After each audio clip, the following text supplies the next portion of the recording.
Dans l'évangile de Philippe, un texte apocryphe, ce qui signifie caché, tenu secret. Pourquoi? Eh bien parce que c'est un texte qui a été banni par l'Église catholique étant donné qu'il y avait un contenu ésotérique marqué.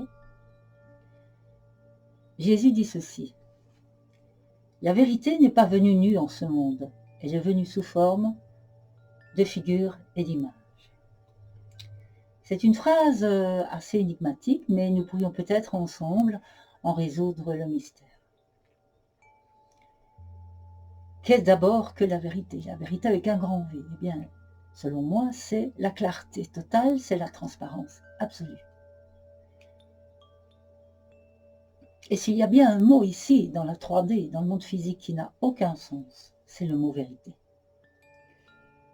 On nous parle, on nous bassine plutôt la tête avec des vérités, vérité scientifique, vérité historique, vérité économique, vérité de la justice, vérité religieuse aussi, et de vérité véhiculée par les médias, contre évidemment les soi-disant fake news. Alors que le monde physique, c'est-à-dire la sphère de la 3D dans laquelle nous vivons, est constitué de 90% de vide, ce qui signifie que tous les objets qui nous entourent, notre corps et même notre cerveau, sont constitués de 90% de vide. Dès lors, nous sommes aveuglés ou trompés, mais en tout cas nous voyons un verre complètement plein alors qu'il n'y a même pas une petite goutte dans ce verre. À la fin du magnifique film de guerre, je suppose que vous l'avez tous vu, Tindret, je lis ma petite note ici pour ne pas me tromper, qui a été réalisé en 1998 par Terrence Malick. L'un des héros dit ceci, je cite: « Tout est mensonge, tout ce que vous entendez, tout ce que vous voyez, toutes ces choses vous donnent la gerbe. » Il continue, les uns après les autres. Vous êtes dans une boîte en mouvement. Ils vous veulent mort ou bien dans leurs mensonges. Le héros déclare que les menteurs qui nous manipulent nous laissent vivre à condition que nous adhérions unilatéralement à leurs mensonges. Sinon, ils préféreront nous voir morts. Eh bien, ce sont des idées extrêmement fortes et dérangeantes qui sont exprimées ici, mais je trouve qu'elles évoquent à la perfection non seulement la condition du soldat qui obéit à des ordres stupides et qui est manipulé pour haïr un ennemi, mais cet ennemi peut changer au cours du temps, mais aussi la condition humaine dans son ensemble. Il n'y a pas de guerre bonne ni de guerre juste, parce que les motifs pour lesquels les soldats combattent sont des mensonges et des manipulations. Nous vivons dans de nombreux mensonges universels qui sont savamment entretenus, savamment orchestrés, et que nous prenons pour de vérité, sans nous poser la moindre question, ou si peu. Nous laissons d'autres personnes déterminer à notre place ce qui est vrai, ce qui est faux, ce qui est juste et ce qui ne l'est pas. Et ce sont ces mêmes personnes qui promulguent des lois, des règles, auxquelles nous adhérons tous unilatéralement, par habitude, d'obéir à des autorités souvent autoproclamées, car nous savons intérieurement, intuitivement, que nos démocraties ne sont que des simulacres. Nous adhérons à ces mensonges aussi par soumission et par crainte. Nous n'avons pas le choix, disons-nous, c'est comme avec le Covid, nous n'avions pas le choix, mais nous avons toujours le choix de nous battre, le choix de dire que nous ne sommes pas d'accord avec ces manipulations. La sphère dans laquelle nous avons été projetés à notre naissance n'est pas une dimension facile, en raison même de ce qu'elle est. Un ensemble de fausses réalités, d'ombres, de silhouettes, de projections où règnent la mort, la souffrance et la prédation. En tant que conscience emprisonnée dans une boîte, comme le film l'indique, une boîte de chair hermétiquement close, dotée d'un cerveau, limité volontairement par ceux ou celui qui nous ont créés par clonage, ça nous y reviendrons lors d'une autre étude, qui ont illimité à 10% de ses capacités, nous n'avons jamais accès à la vérité. Nous ne voyons que des reflets compeurs, décalés, distordus, inversés, car nous vivons dans une sorte de monde miroir. Et donc dans un monde inversé et que je qualifierais de maléficié. Pour Platon, la vérité n'est pas de ce monde. Je parle évidemment de la vérité avec un grand V. Comme tous ces beaux principes qui sont reliés à elle. Le vrai, le bien, le beau, l'honneur, la justice. Ils vont tous de pair avec la vérité. Ce sont des principes, des concepts, et qui ne sont pas situés évidemment dans la 3D, mais dans d'autres dimensions de l'espace et du temps. Celle du monde des idées. Selon Platon, là où brille le soleil, le principe supérieur qui illumine tous les autres. Il ne s'agit évidemment pas du soleil que nous voyons dans le ciel, du faux soleil matériel, mais d'un soleil caché, occulte, ésotérique, qui lui ne connaît jamais de déclin. Et dans son allégorie de la caverne, Platon défend le principe souverain de ses idées et de ses principes, de ses concepts par rapport à la forme. La vérité, elle est dans l'idée, pas dans la forme. Parce que la forme, elle est temporaire, elle est périssable et elle est mortelle. Tandis que la vérité et tous ses principes par essence sont immortels. Le philosophe remet toute notre expérience du réel en question.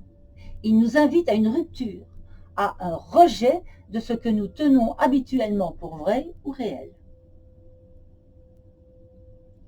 Il nous suggère de transformer nos confortables petites habitudes de vie et de penser, et il dénonce les consensus qui sont considérés à tort comme des normes représentatives,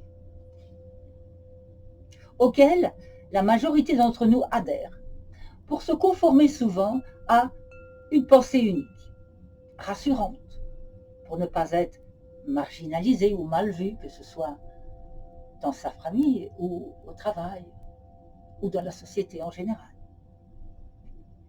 Platon, il nous fait part de ses réflexions sur le conditionnement des esprits, très important. Il évoque aussi, tout aussi important, la difficulté éprouvée par le mouton humain de sortir du cadre rassurant et sécurisé, confortable dans lequel il vit. L'homme vit dans le monde du faux, mais il est persuadé qu'il est vrai. Alors comment pourrait-il s'en sortir? Tous ses sens lui disent qu'il est vrai. Sa femme, ses enfants, ses collègues de travail, la société lui dit que tout cela est vrai. Alors, comment pourrait-il penser autrement? C'est pourtant justement ce que nous devrions faire, selon Platon.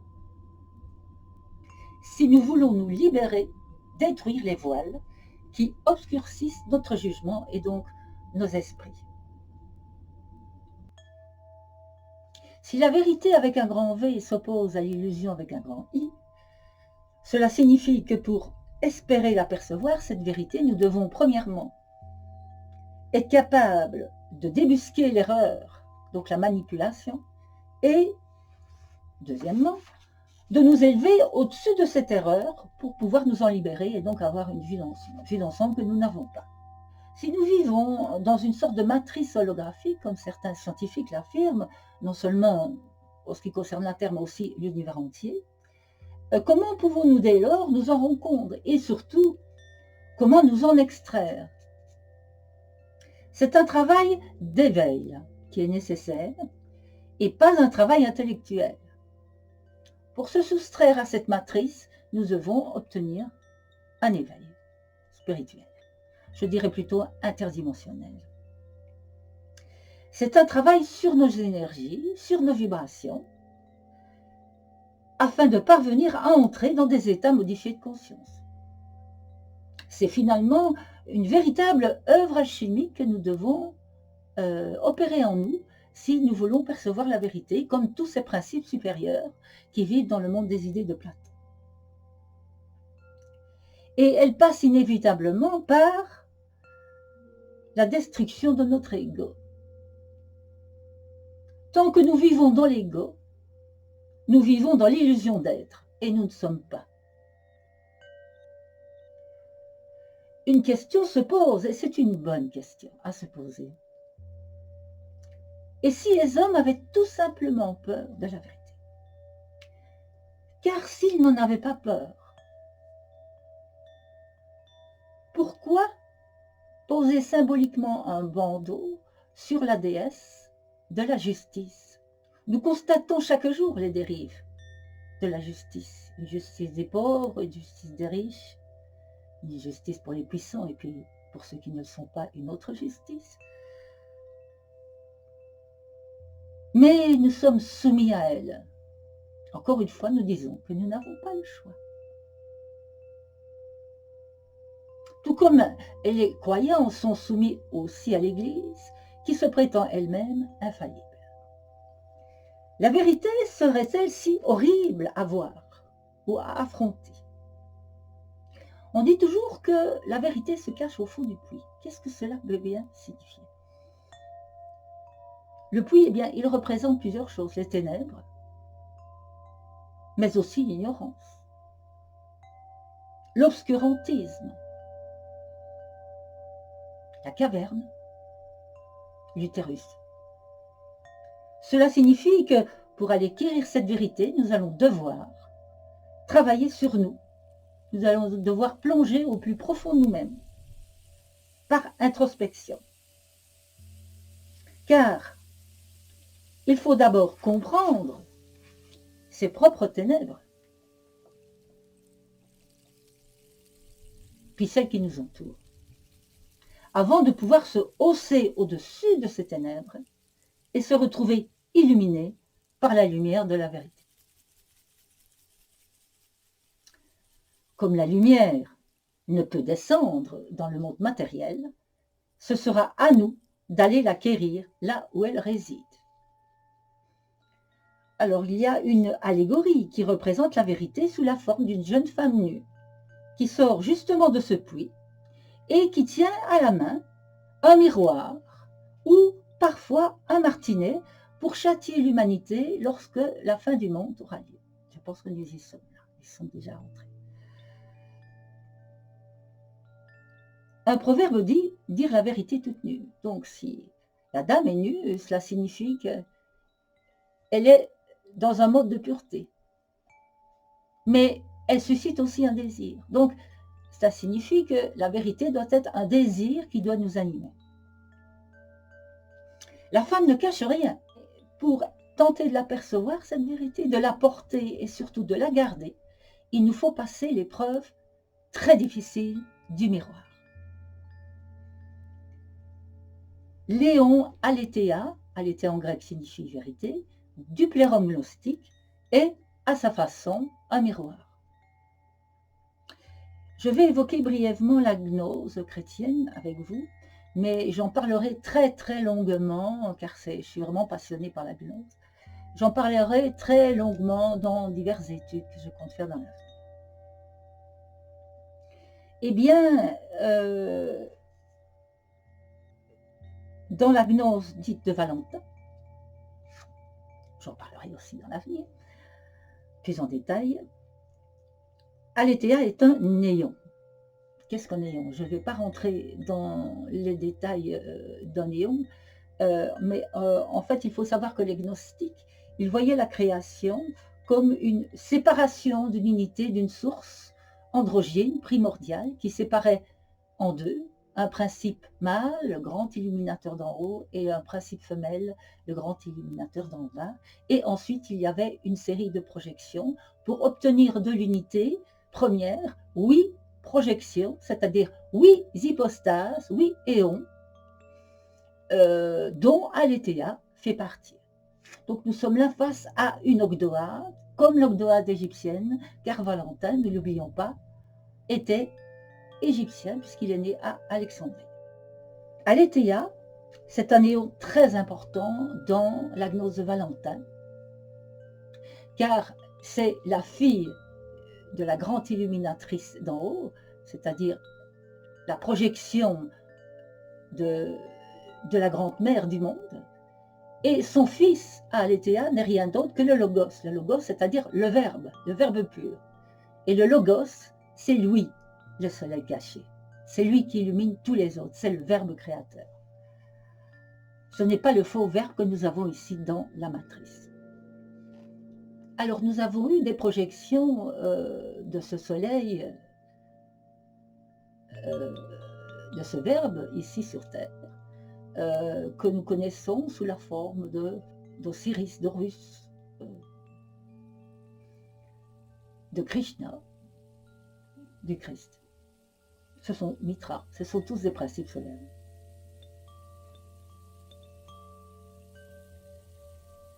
D'ailleurs, ce n'est pas anodin si le Christ commente toutes ces phrases en disant « en vérité, en vérité, je vous le dis », puisqu'il est le Fils de la vérité. Le Christ est l'eau de vérité, par lequel jaillit la puissance du Verbe. Lorsque nous osons regarder le miroir que la vérité va nous présenter, rendant la contemplation de son être impossible, puisqu'elle met une barrière, un voile entre elle et nous, nous allons être confrontés à notre moi profond, à ce que nous sommes en vérité. Et c'est là une difficile remise en question. Que ce face-à-face avec nous-mêmes. Et que le chercheur ne s'y trompe pas. Le miroir n'est pas là pour flatter son ego. Il est là pour lui montrer ses failles. Il y a peut-être une autre signification à ce miroir, c'est que comme nous vivons dans un monde inversé, placer un miroir permet de redresser l'image et donc de redresser les erreurs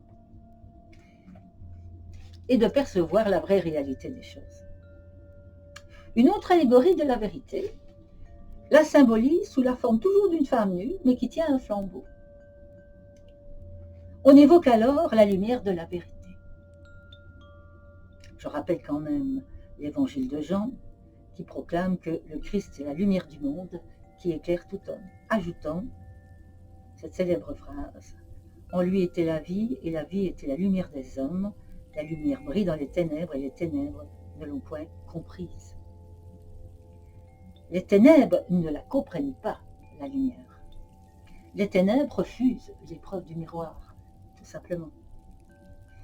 On peut dire que l'Apocalypse à venir sera certainement l'épreuve du miroir. La vérité étant lumière, sa découverte serait-elle une illumination? Eh bien ça, c'est une excellente question. Et pour moi, c'est un fait évident. La vérité ne se manifeste qu'à l'homme initié, complet, éveillé, lors d'états modifiés de conscience, à travers des illuminations, voire des extases. Il nous appartient donc, nous qui vivons dans un monde de ténèbres où la vérité jamais ne descend, de monter vers elle, degré par degré, afin de la débusquer et surtout de la désocculter. À ce titre, l'Apocalypse pourrait être aussi une sorte d'illumination révélatrice qui s'adressa à tous et qui n'épargnera personne. Certaines obtenant une forme de reconnaissance et d'autres subissant sa justice. Parlons maintenant un peu des religions qui sont des systèmes de croyances qui prétendent être des vérités absolues. Sachez que croire n'est pas savoir. Il reste toujours un doute, un énorme doute dans le fait de croire, une incertitude, tandis qu'il n'y en a aucune lorsque l'on sait. C'est ce qui différencie la gnose, qui est le savoir libérateur, de la simple foi des croyants.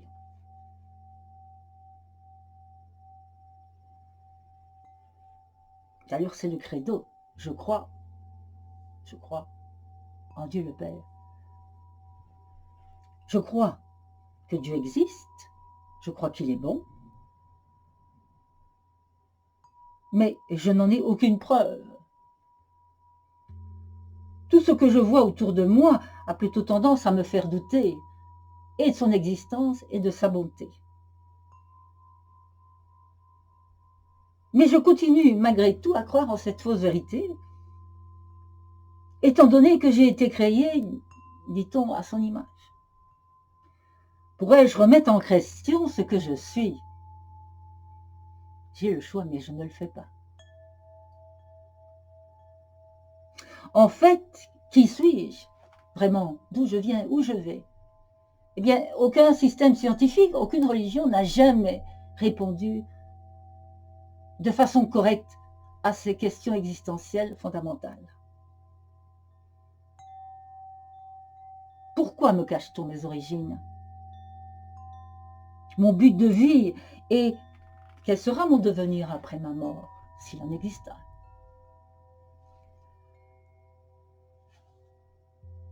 Une croyance n'est pas une vérité, n'est-ce pas? Vous en conviendrez avec moi. C'est un espoir. Les croyances et les religions sont des énoncés invérifiables qui ont été basés sur des textes soi-disant révélés alors qu'ils ne l'étaient pas. Ils ont été rédigés, pensés par une élite d'hommes savants afin d'asservir une majorité d'êtres ignorants. Et tout notre monde est dirigé de la sorte et fonctionne de la sorte. Nous en reparlerons plus loin.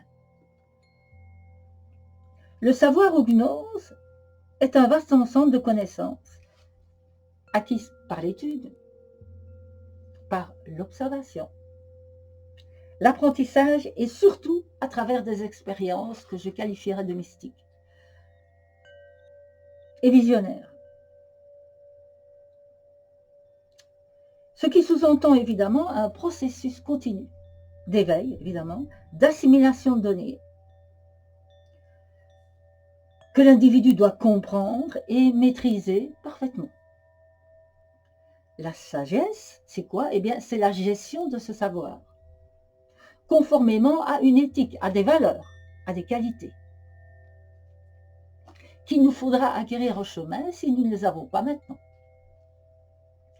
La sagesse est un idéal de perfection à atteindre au terme d'une vie d'homme, un état de réalisation complet, s'appuyant sur une connaissance véritable de soi et aussi du monde.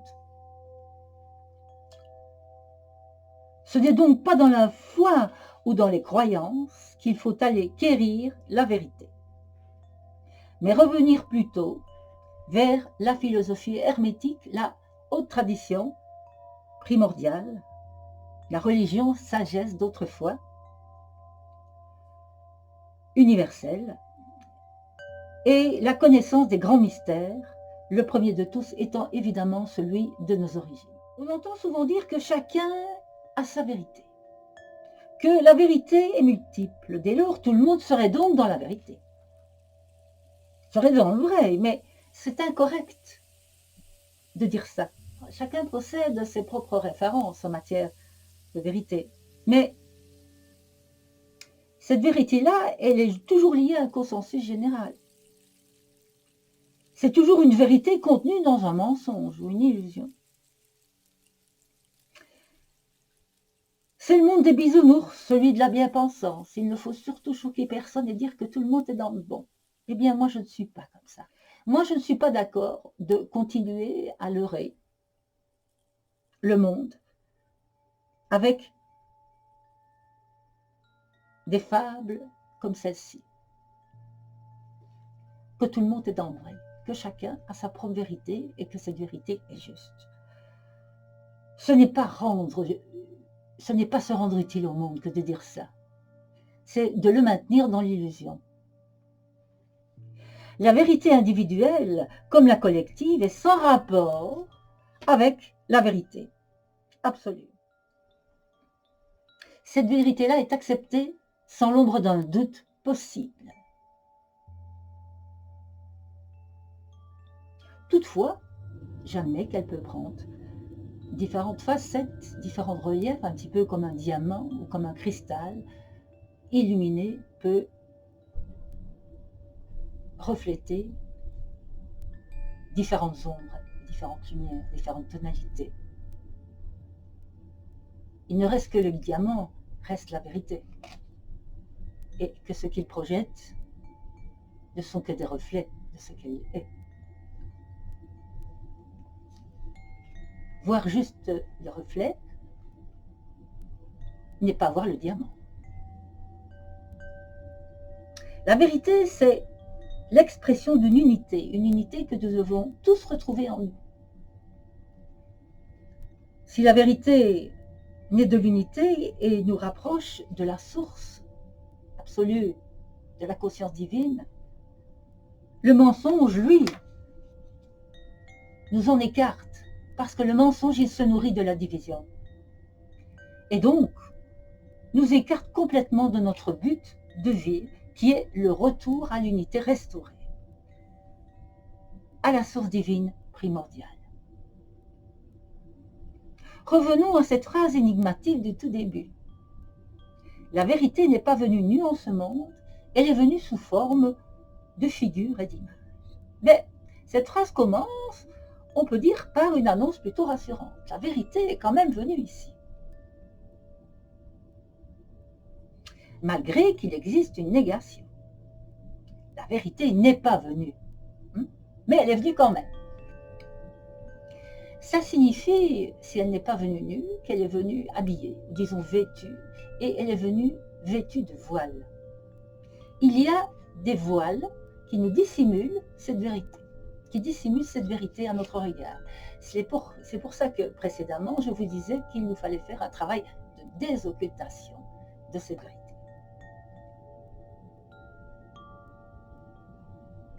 Des voiles nous empêchent de percevoir la vérité. Donc elle est entourée de mystères et de secrets. Il nous appartient donc, et ça c'est le travail d'éveil de conscience, de traverser ces voiles pour pouvoir avoir l'honneur de la contempler. Et c'est là le travail effectué à travers toutes les initiations des écoles de mystère antiques. L'hermétisme, les voies d'éveil qui peuvent être différentes pour chacun de nous et qui doivent être menées à notre rythme et en accord avec ce que nous ressentons, ce qui est bénéfique pour nous et ce qui n'est pas. Cette phrase du Christ nous dit que quand la vérité se manifeste, elle ne le fait jamais de manière claire, directe. Elle se déguise, elle prend l'apparence de figures, de formes géométriques, d'images symboliques. C'est seulement par ce biais que la vérité se manifeste dans la 3D et à l'homme ici-bas. La vérité s'adresse à nous sous une forme ésotérique, comme le font les mythes, les légendes, et non pas sous une forme exotérique. Le vrai n'a pas son siège dans la matière. Le monde physique est un piège constitué de contrefaçons. L'aletheia, nom grec pour la vérité, je le rappelle, n'est pas accessible au monde profane. Cela est dit et doit être accepté comme une évidence. Pour la percevoir, nous devons être initiés. D'abord, à la signification des sceaux, des symboles archétypaux, des couleurs, à la géométrie sacrée aussi. Nous devons travailler nos énergies pour gravir un à un les échelons de ce plérum gnostique où se trouve Léon Aletheia. C'est dans le royaume de plénitude, appelé donc le Pérum, lieu de résidence des éons. La vérité provenant de la haute tradition primordiale a fait l'objet d'une transmission qualifiée de, sous le voile, d'initié à initié, qui, au prix de nombreux efforts et sacrifices, l'ont extirpée de l'occultation. La vérité doit donc se mériter. Toutes les vérités faciles en ce monde, trop facilement accessibles, ne sont que des leurres, placées sur nos routes pour nous détourner de notre but. Soulignons un danger, c'est que là où la vérité est connue, elle peut servir à de mauvais projets. En de mauvaises mains, la vérité se transforme alors en secret, en élément de domination pour ceux qui la détiennent, sur ceux qui l'ignorent ou ne la connaissent pas. Dans notre monde fait de prédation, secret et ignorance sont les deux pôles d'une puissance cachée, occulte.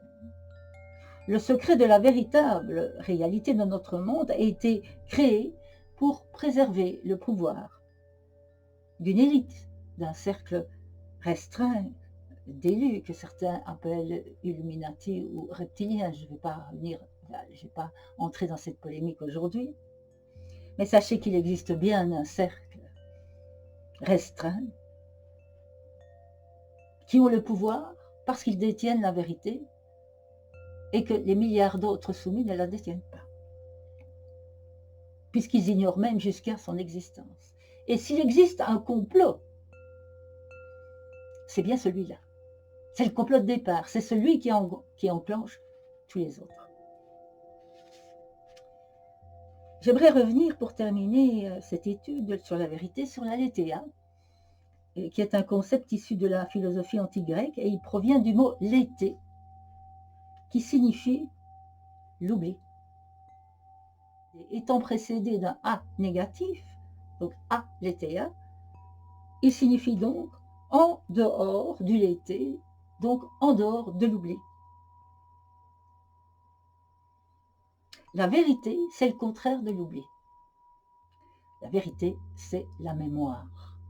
Et nous nous sommes incarnés pour retrouver cette mémoire. Ça, c'est très important. Dans la mythologie grecque, l'été personnifie cette carence de mémoire. C'est un fleuve dans lequel les âmes qui vont s'incarner boivent. Et dès qu'elles ont bu à ce fleuve, elles oublient complètement non seulement leur existence passée, mais tout ce qu'elles auront vu dans le monde où elles se trouvaient avant de s'incarner. Dès lors, la vérité ne pourrait-elle pas être aussi ce qu'une âme revenue des mondes de l'au-delà aurait gardé comme souvenir de son passage si elle n'avait pas bu le fleuve du léthé? Mais qui s'en souvient? Personne. J'aimerais brièvement parler de la réincarnation et du karma. Beaucoup de personnes croient au principe de la réincarnation et des renaissances multiples et au karma. Et beaucoup croient aussi que c'est un processus nécessaire à l'évolution. Bien, je suis désolée de les décevoir, mais c'est faux. Le processus de renaissance multiple est une prison, une de plus dans cette matrice. C'est une façon qu'a la matrice de faire du profit énergétique d'abord sur le recyclage de nos corps.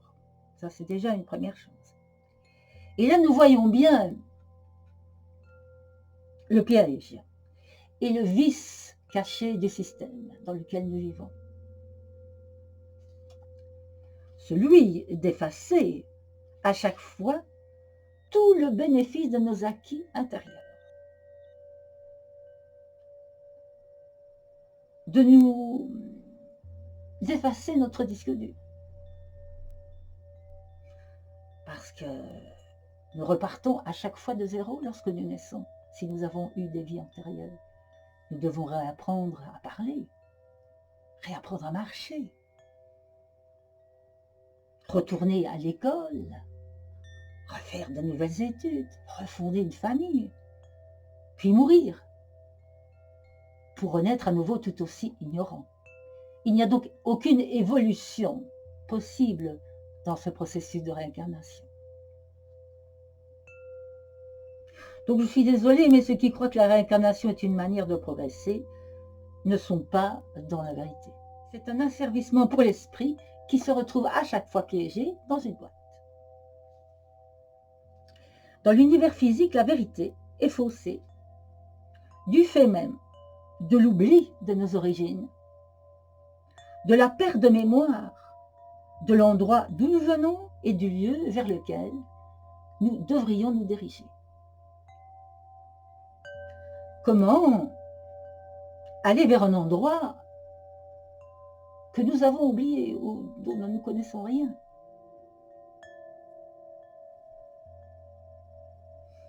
À défaut, évidemment, de trouver cet endroit, de revenir à l'unité primordiale.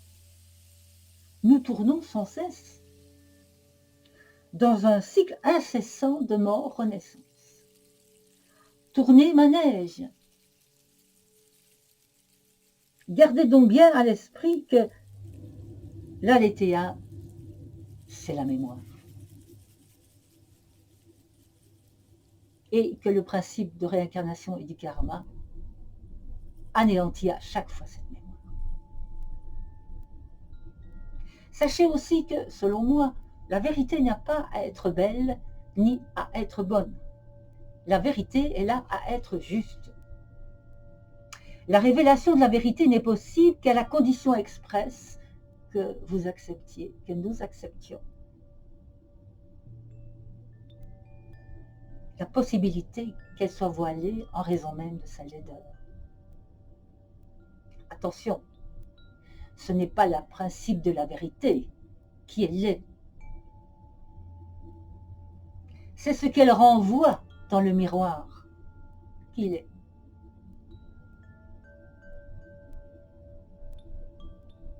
Cette épreuve du miroir peut générer en nous beaucoup de frayeur, voire de terreur, mais c'est un passage obligé. La vérité, c'est la liberté. Et cette vérité, elle a un prix. La liberté, c'est le contraire de l'esclavage.